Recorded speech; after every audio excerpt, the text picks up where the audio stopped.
Beautiful start there. Beast Mode with the hole shot, coming in about 0.4 seconds on that hole shot. That's actually more than he won by in the last race. We're going to see if Wardner can make up that difference. Right now they're side by side coming through the final slalom section. Beast Mode's been real quick on that. Oh, and a pass! Wow, and a pass back. You saw Wardner pass at the end, but Beast Mode just a little bit of extra go-go juice going in that straight. Picking up the pace here with Tudor. He's finishing up his first lap. Henry coming around to finish up his last lap in a second here. And back to the leaders. They are side by side yet again coming through the final lap here.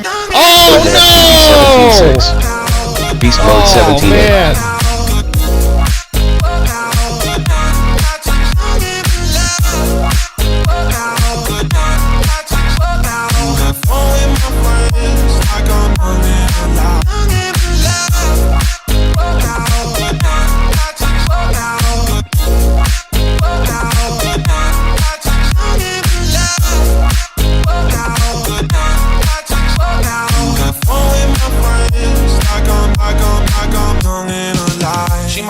So she hit my socket. She a vibe, so I got a top 5 it.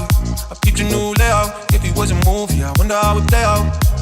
There's no way that I could lose when I was running around with you. One false smell in your hair. Friday night lights, yeah. On the night this late, 2 for 3. Please don't tell your mom I wanna mess this up. This girl, I think you're fresh and I like those kids. You been on my mom. I did you to work out. Take a trip outside.